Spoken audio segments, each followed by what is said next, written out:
As someone with ADHD, I either tend to get stuck in planning mode or avoid it altogether because it's overwhelming. So let's talk about how to master year-end planning and reflection as an adult with ADHD.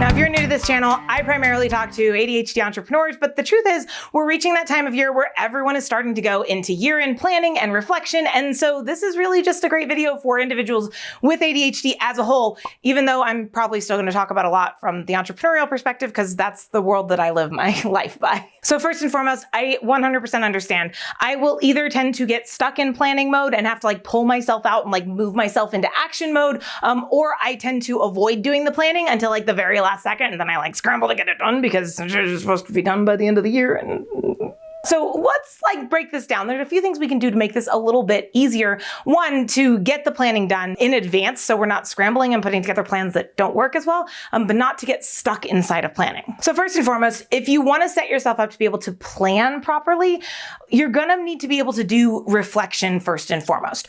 In order to put a plan for where we want to go, we need to know where we are, but we also need to know where we have come from. Because when we start to set goals, we have this tendency I don't know if this is just an ADHD individual, but I know that I have this tendency to set really grandiose goals. I'm I can accomplish X, right? Because at this one point in my life, when I had nothing else to do, I did this. And so I'm going to redo it now when I have 400 other things on my radar. So not only is it important to understand where you are today, where you are starting from, right? You can't plan to go, climb Mount Kilimanjaro if you don't even know where you are in the world, because how are you going to get to Mount Kilimanjaro when you don't even know where you are, right?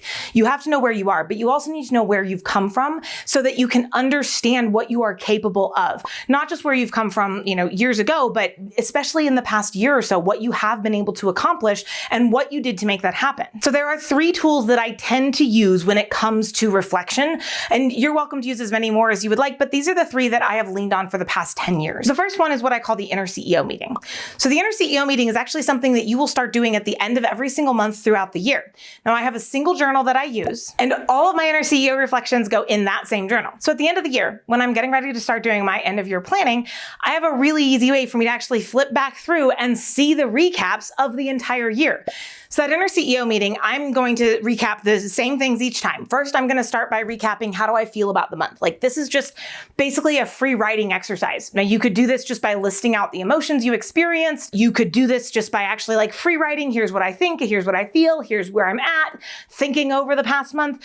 But the idea is to get you thinking about what happened in the past 30 days or so that it is fresh in your mind for this next 2 parts. So the next piece is you're going to list out what are the lessons that I learned. What are the things that I learned that could be things that you screwed up. These could be things that went really well, but what are the lessons that you learned throughout the past month? The next is going to be your wins. You're going to list out what are the wins that I had over the past month. Now, you may be relisting some of the things you listed in lessons learned, but you are also going to list out things that maybe didn't get listed in lessons learned. Maybe you hit a revenue goal that you've had that you didn't necessarily learn anything getting there, but that was still a huge win. And then last but not least, at the end of that inner CEO meeting, you are going to set your goals for the upcoming month. And when you've done this throughout the year, it makes it really easy to reflect back on the whole year just by flipping through pages. Now, the other thing you can do if maybe you haven't been doing the inner CEO meeting, or maybe you're just not quite into that, you can also just sit down, and I would encourage you to set aside a chunk of time just to do journaling. Not allowed to get distracted, not allowed to do anything else. Get pen and paper so that you're not being pulled off 100 different ways on your phone, but actually sit down and do some journaling and just think through basically the first part of the inner CEO meeting and think through the past year and put yourself back through at least some of the pieces of the year so that it can be fresh in your memory for you. Now, the last tool that I like to use for reflection is mind mapping. So I will usually sit down with a giant pad of paper and I will put key areas of my life, and then I will just mind map out what's been happening. What were some of the goals that I had? What are some of the goals I want to have? And I tend to use a bunch of different colors here because I'm a little crazy like that, but I'll have my personal items in my personal life, items in the business, and then I'll list out here's the things that I accomplished and I'm really proud of in greens, and then I'll have the things that were frustrating in reds, and then I'll have my goals for the new year in blues, just something so that I can see at a glance. But that mind mapping tool can be really helpful for me to reflect back again on what happened and chunk chunk it together by individual pieces of my life. Now, once you've done your reflection, it's a lot easier to get into your planning mode. Now, if you notice inside of the reflection pieces, a couple of them started to get into planning mode, like the mind mapping with setting some of the goals, as well as the inner CEO meeting. But now we can actually really get into the planning session. So one of the most important things to do is, one, I personally have found I just keep a pad of paper on my desk throughout the last quarter of the year. And as I think about goals that I want to work on for the next year, I jot them down because they tend to come to me throughout, I'll be in the middle of something and be like, oh, that would be really cool to accomplish.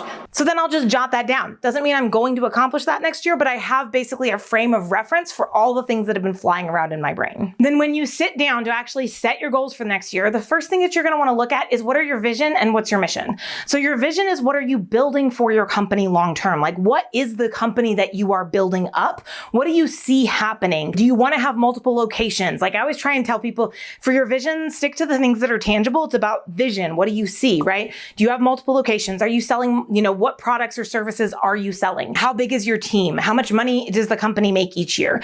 Think about what you are building, but then also think about what it is that you're doing for people. That's your mission. Why are you actually here?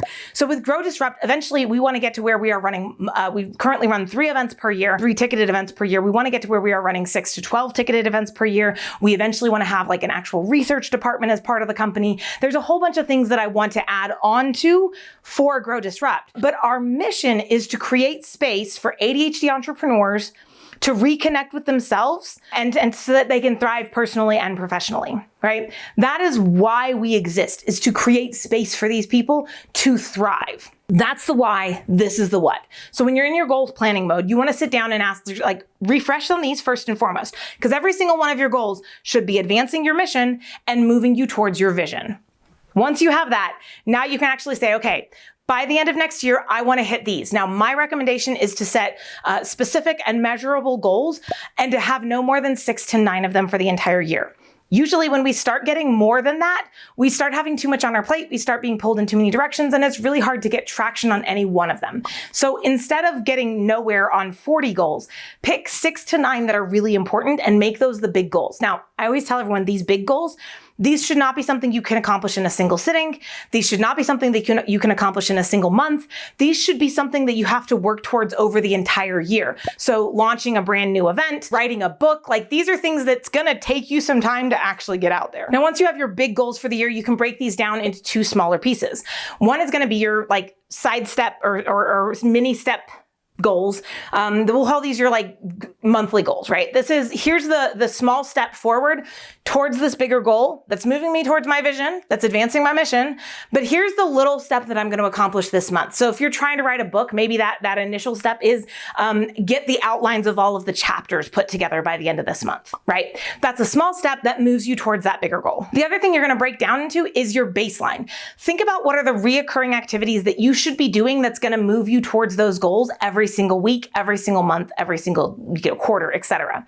So if you are wanting to write a book, then your baseline item that is moving you towards getting that book done might be work on book for 4 hours per week, right? That is something that's being repeated. It's a baseline of activity that is being repeated on either a daily, weekly, or monthly basis that is moving you towards that goal. So once you have your goals, now you can plan to be flexible with those goals. Know that you may change your goals. One of the most important analogies that I received when it comes to goal setting a long time ago is based on a quote from Zig Ziglar that basically says, what you get by achieving your goals is not nearly as important as who you become by moving towards your goals. Or something to that effect. That's probably the Stephanie variation of that. The idea being that you can set the goal, and as you move towards that goal, you may decide this goal is no longer the thing you want because you've grown, you've advanced, and you have a different perspective on life. You may see a new goal that is much more exciting for you. There's nothing wrong with saying, this goal doesn't work for me anymore, I'm going this other direction. So give yourself some room to be flexible. Now, this doesn't mean you can't move forward. You should move towards your goals. If you aren't moving towards your goals, changing your goals, you're just changing them from the exact same place you were when you originally set the goal. You need to make progress towards your goals. But if you've made progress towards your goals and you've realized that's not the one you want, it's okay to change direction. It's okay to be flexible throughout the year. This is why I typically will say, don't go into detailed planning for more than 3 months at a time. And usually try and keep it to about a month at a time because you are going to make traction. You're going to make progress. You may decide it's time to change your direction. There's no reason to spend 3 days detailed planning a whole year that isn't then going to actually turn out. And last but not least, make sure you are taking your baseline as well as your mini goals and you are putting them into some sort of project management process, either into a calendar or Trello or Asana or ClickUp or whatever it is you're doing. Make sure you have some sort of process that is putting reminders on your calendar, that is breaking it down into smaller steps so that you can knock that out, but make sure you are setting yourself up to actually remember that goal. Because what tends to happen for most of us with goal setting is we set the goal, we take that information, we set it aside, we pull it back out again at the end of the year, and we realize we didn't make any progress. I'll never forget, when I was a kid, I had this really cute little like red Raggedy Ann lunchbox. And every single year, I would sit down and I would write my New Year's resolutions in my, like on, paper, and I would fold it up and I would put it in this lunchbox and I would tuck it under my bed because I wanted to like have dreams about, I don't know, I think like I thought I would, the idea of it being under my pillow, I don't know. Either way, I would tuck it under my bed. And usually about halfway through the year, I would be told by my parents to go clean my room. And I would be then cleaning out everything under my bed that had gotten shoved under the bed. And I would find that little Raggedy Ann lunchbox and I would pull it out and I would realize that I had not actually accomplished any of those goals by halfway through the year because it was out of sight, out of mind. So put things in sight for you to be able to keep moving you towards those goals. Put milestones into your calendar, put reminders out there, use a project management software that's going to pull you forward, that is going to help break things down and make it easy for you to knock them out one by one by one, because you and your business are 100% worth it. And if this was helpful for you, we do lots of really great ADHD content on the channel all the time.